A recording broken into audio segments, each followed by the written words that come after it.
Welcome back, ladies and gentlemen, to Spincast. My name is Keegan, and I am joined today by Joseph LOOMIS of Carroll University. How are you doing today, my good man? Doing great, excited to have this opportunity to talk with you all today. Well, it's fantastic to talk to you too. But first of all, tell us a little bit about yourself and how you're involved with the esports program at Carroll University.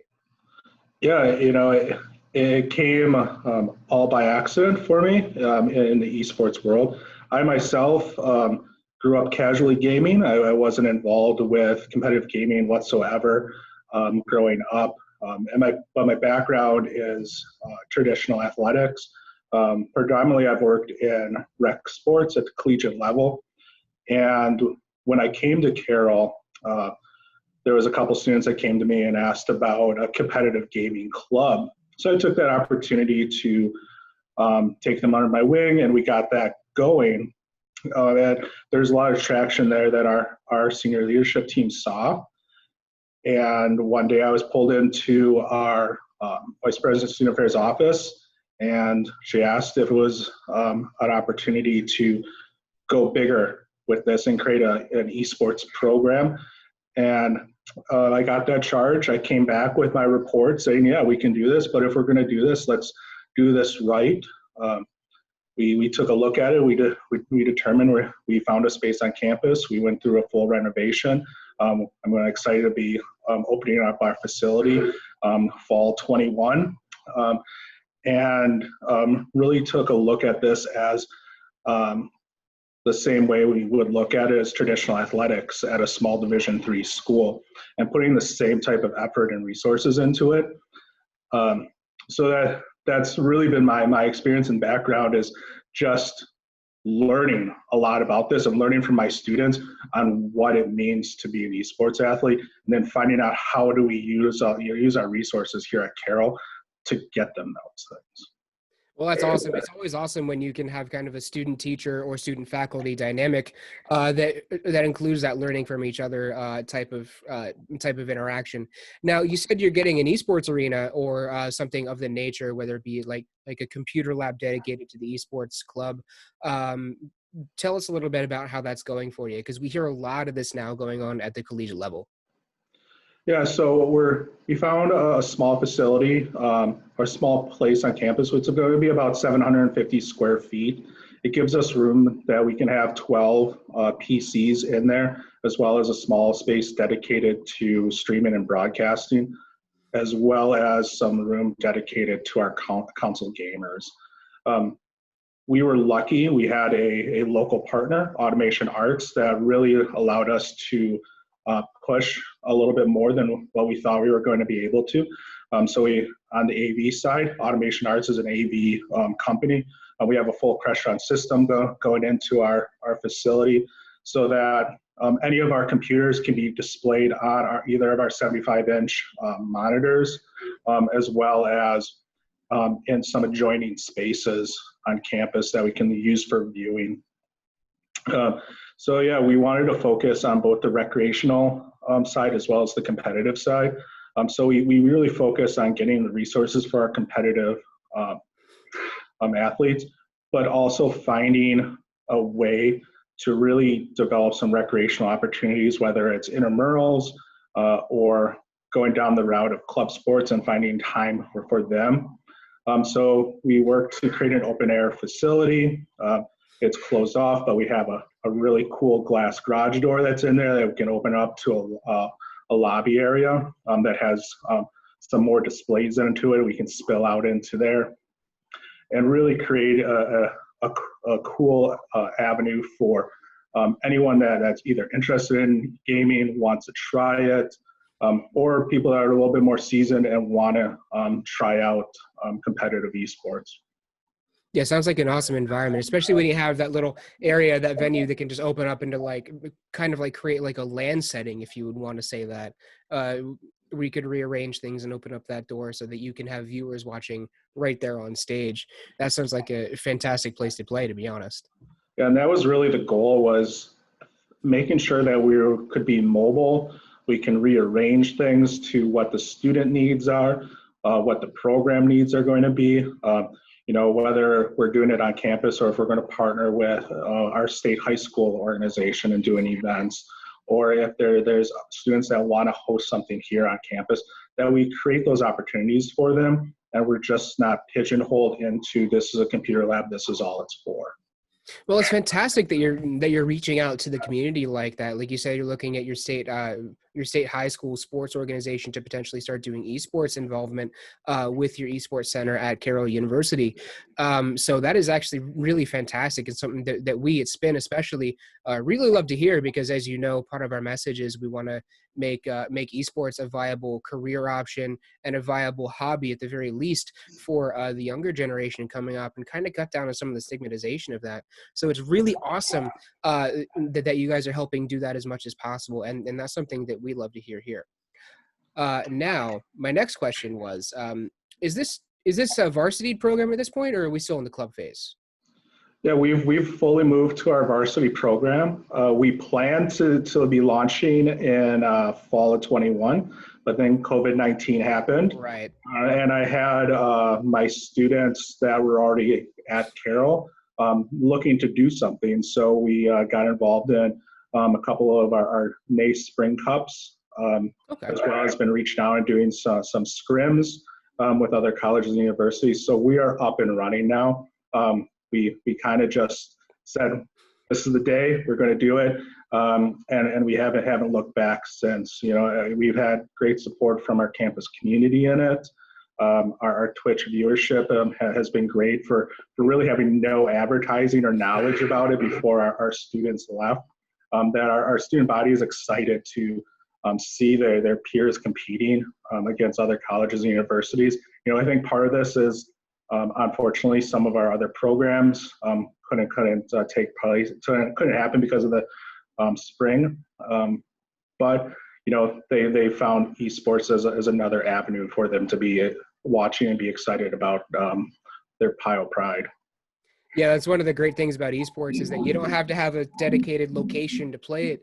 You can just do an esports event online entirely, run it entirely online, broadcast it from someone's computer somewhere, as long as they have a decent computer. So it's one of the great things about esports. That's one of the great things about collegiate esports especially, is it gives the student body and the faculty there someone to cheer for when they don't have anyone else to cheer for. They can always find something to cheer for, especially in these troubling times.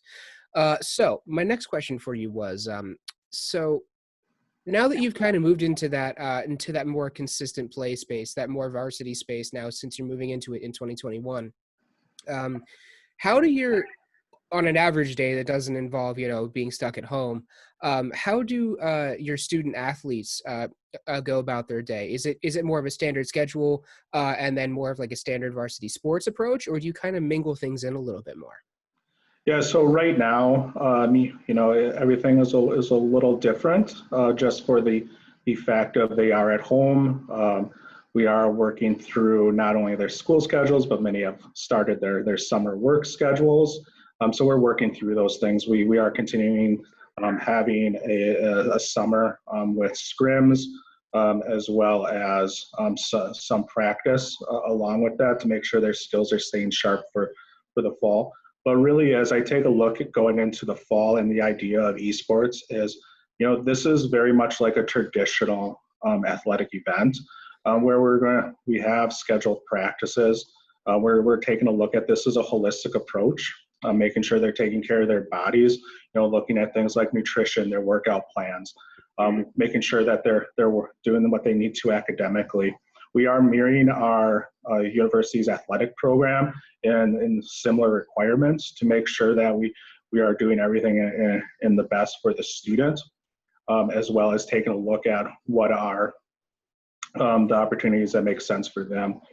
We have also made the decision at our university to join a collegiate conference. In the fall, we'll be joining the New England Collegiate Conference, which is a small Division III conference out of the Northeast. They'll be sponsoring esports starting in the fall, and we've decided to join as an associate member within their conference.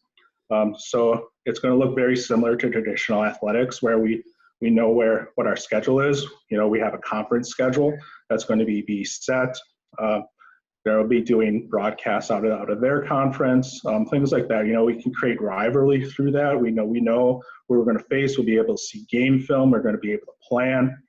So we're really excited to have that opportunity to partner with the NECC with this opportunity to really expand the opportunities for our students. Mm-hmm. And you guys are already doing a great job of keeping that work-life balance straightened out for your students, because like you said, esports, it's more like a typical traditional collegiate athletic event than most people would really guess. You do still need to have proper nutrition. It's a bit different than someone who's playing like football or soccer, but you do still need to have proper nutrition. You need to balance your practice time, your school time, and your work and social lifetime. And the fact that you guys are doing that for your students is really fantastic. And you guys seem to be doing a very good job of it, if that's the schedule that you're going with. So fantastic there. And I'm sure that puts a lot of the minds of parents at ease that might be seeing their students go off to Carroll University or potentially to some other schools looking to get into esports. Oh, for sure. When I meet with our recruits and their parents, they understand that their students playing a video game. It's amazing to see their eyes open up as we talk about the opportunities and the different ways we're going to make sure that their students are going to be successful while they're at Carroll, but also having that opportunity to play video games, and video games is giving their student an opportunity to get an amazing education, kind of blows their minds. I can say that my parents would have acted the same way if I was going through that process. But yeah, we want to make sure we're doing what's best for our students. And I do the same as I go out and I visit high schools in the area. We talk about what are the things that they need to do to make sure they're going to be successful. Yeah, you have to work on your game. You have to have that muscle memory on your keystrokes. You have to know your strategy. But what are the other things that you're doing to make sure you're going to be successful in the esports landscape are the things that I really focus on when I talk to them, and you can see how they progress rapidly after that. Mm-hmm. That actually takes care of another question that I was going to ask you, which was honestly, how do you suggest to a middle high school student to kind of progress their passion in esports, whether it be on the production side or the playing side? Doesn't really matter which one it is, but how do they kind of progress that and defend it to those around them who might be critics of such? And the fact that you're already jumping on top of that, you kind of read my mind there a little bit. You kind of figured out what I was going for. So great to hear that you're also already on that proactive stance as well of going out to the high schools and talking to them, the parents, the students, the faculty, about, hey, what opportunities are here, and to the students, what can you do to make sure that you're as successful as possible in this? So that's something we always love to see.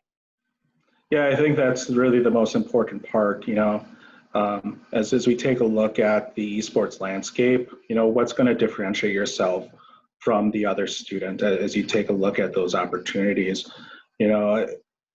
We focus a lot within our team, and one thing I focus on with the high school recruits is a lot of communication and talking during your games. I was recruiting, and I had an opportunity to sit back and watch a team practice, or they were in a competition and they didn't talk a single time during the entire match.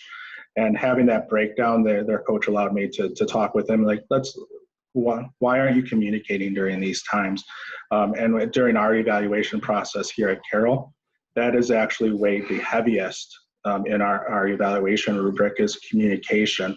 How are you able to say what is needed to be said when you need to say it in a way that the team is going to be able to respond to that? Mm-hmm. And I think that's a big thing that a lot of people don't realize about esports is that communication that comes as part of the game. Yeah, it really helps you develop a lot of quick communication skills, to getting a lot of information across in the minimal amount of time and in the minimal amount of words, so that other people can still utilize that information. And it develops like that social skills. It develops a whole lot of skills that not a lot of people would be aware of. Yeah, and I've actually utilized that to my advantage here at Carroll. Um, we were able to start a video game studies minor in the this past spring was the first semester of it. So we have a collaborative program with one of our local technical colleges to do game development, which is based out of our computer sciences program. So you have an opportunity to get a bachelor's degree in computer science, but have an associate's degree in game development. But video game studies looks at it from more of an arts side of it. How do you create the story? What are the different aspects that go into a video game? Also mix it in some of that communication component to it, mass comm. So all those different avenues that are there. And also right now we're working on hopefully starting an esports management minor. So taking more of a approach of what are the different things that coaches need to know, or administrators need to know about esports. We have a wonderful state organization here that we work with. We're right down the road from Bucks Gaming. We have a lot of opportunities here to get students in to really see real world environments. And I'm hoping to be able to play off that soon. Yeah, that sounds like it's going to be a great funnel program to kind of move students into esports. And the other way as well is students in esports are kind of going to want to be like, well, I might want to design games for a living if I love them so much. And that's a great kind of partnership between the esports program and that major and minor as well. Now, I had one more question for you, and we're going to kind of circle back around here a little bit. You talked earlier about how you're partnering with the NECC.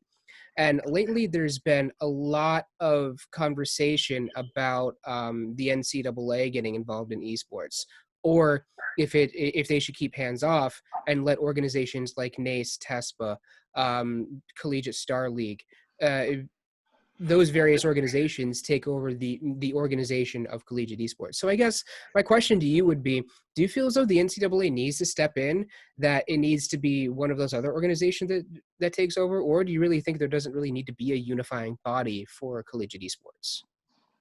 First, I think the most important thing that we take a look at is protecting our student athletes. And what avenue does that protection happen? I think I don't have the right answer. I think that esports is just in its own world right now. When we talk about things like amateurism, students are collecting money before they're 18. It's the nature of it. They have opportunities to turn pro. They're streaming, whatever it may be. I have one student. They do the content creation for a professional gamer, which is amazing. But they're collecting money off of that. So are they professional at that point? So I think that the landscape needs to be viewed at much more broadly and in a different way than what we look at our traditional athletics. I think it's a great, as larger organizations start noticing esports, it gives a lot of opportunity to open up these discussions. But I think organizations like NACE really work more for our students and what we need as universities and colleges to protect our students.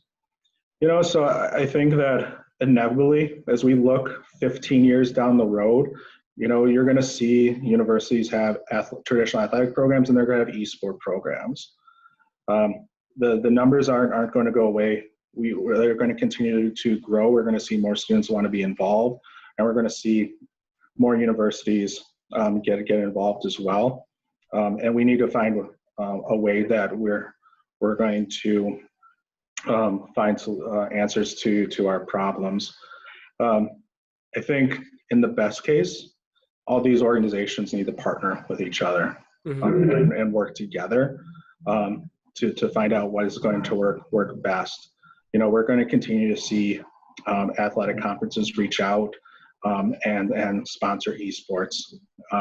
We're going to see recreational opportunities as well. Our program actually doesn't fall under athletics, so we fall under rec sports at Carroll. But yet we're viewing this as a varsity program here at Carroll because of the competitive nature of it. While some programs fall under academics, each of those different ways have each of those different avenues that those programs are set up really have different set of questions and scenarios that need to have solutions for them. And so I think it's all those different organizations need to come together and really need to have collaborative solutions. All right. Well, it's great to hear your opinion on that. And you're echoing a lot of the same concerns that we've heard from other universities as well about the amateurism aspect of the NCAA and how they make everything work on their side, and about some of the protecting the student athletes from those types of limitations as well. Because as you said, a lot of students, esports is a very broad field, and it's a field where you can make a lot of money very early on in life if you're very lucky. And that would end up being a deterrent from someone going to college for esports if they even wanted to. So great points to bring up there. And so that, unfortunately, Joe, is all the time that we have for today. Is there anything you'd like to say to our audience before we conclude this podcast today? Just good luck in all of your future endeavors. Esports is an amazing field to be in. Check out Carroll U for some amazing opportunities. All right. Thank you, Joe. And thank you all for coming out and watching Spincast, ladies and gentlemen. Just remember, stay happy, stay healthy, and stay plugged in.